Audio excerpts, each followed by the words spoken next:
G'day guys, Ware here.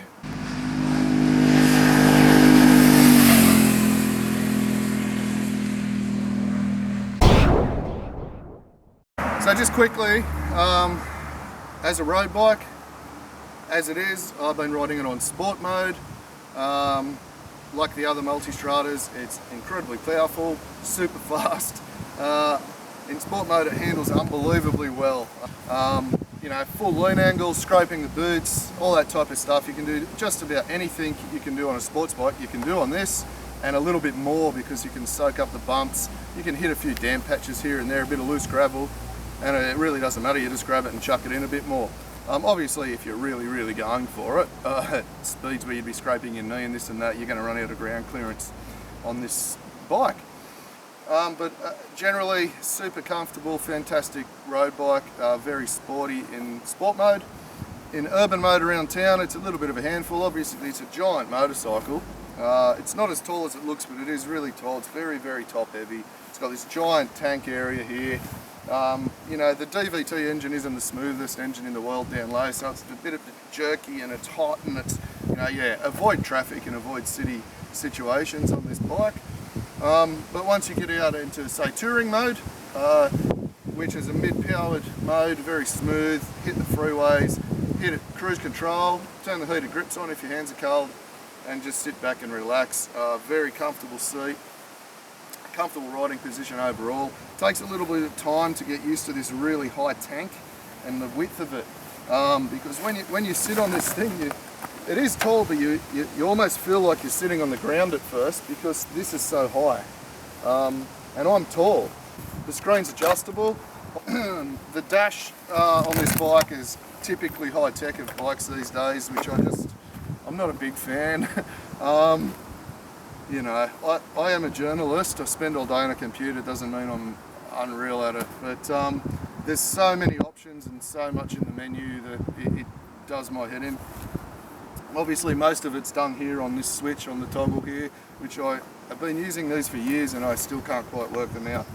But read your owner's manual. I'm not going to go there with that. I just think it's a bit complicated, and I just flick between the modes and leave it at that. Going in and changing all the other settings is tough. I was doing some wheelies before and things like that, and I had to turn the traction control off. It just took me ages to work it out, even though I've done it a million times. But they're all like that. Foot pegs have got some rubber mounting on them. Just watch when you adjust your foot pegs.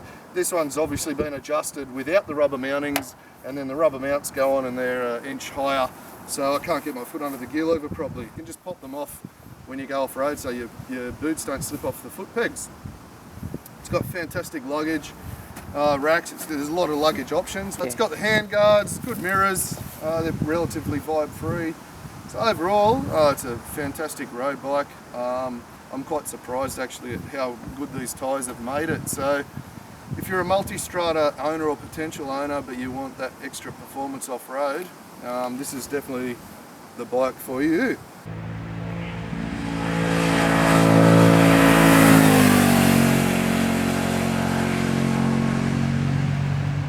Spent a week and a half on a different one with the rally tyres on it, set up a bit more for off-road, and I pushed that thing pretty hard in the bush.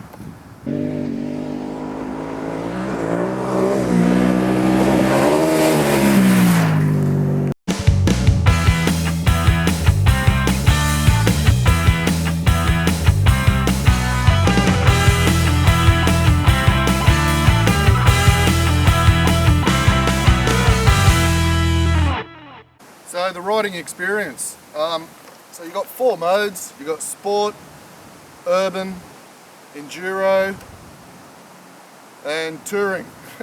I'll never fucking remember these damn modes because every bike's got different names. But they're the ones. So sport mode is mental. With this DVT engine, like, it's a steppy motor.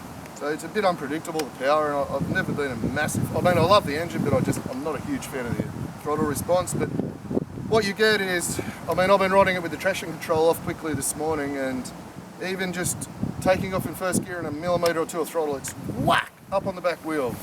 It's very aggressive when you least expect it. You also don't get the same reaction every time. So if you're in a certain gear through a corner and you give it 10 millimeters of throttle. What? At 6,000 RPM, and you know what it's going to do.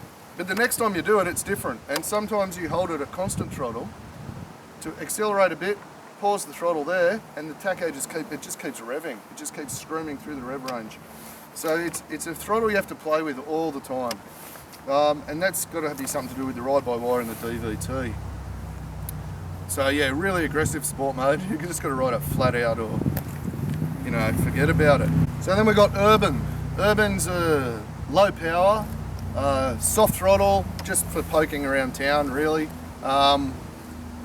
Use it in wet weather and things like that, I guess. It's a nice soft mode, and I don't mind urban. I've been riding it around a lot in urban just because it's easy. It's an easy throttle. It takes away a bit of that unpredictable feeling that the DVT engine can give, especially in sport mode. Enduro mode is also a lower power, more tractable mode for off-road riding. Again, I like it.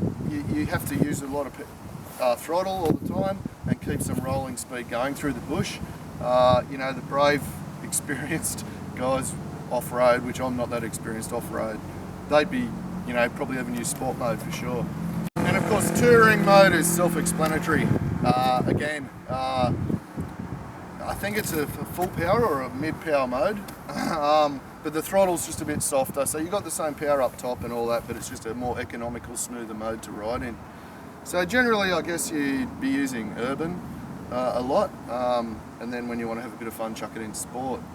On top of that, you can adjust the ABS, you can adjust the traction control, the wheelie control, you know, it's endless. Brakes are absolutely sensational. You know, Ducatis are a super premium product, so you wouldn't expect anything less than the best premium brakes. That's why Ducatis are a bit more expensive, because you get all the really, really good stuff, and you get what you pay for. Turned the ABS to ABS 2 and was doing big endos, so it allows you to do endos and things like that.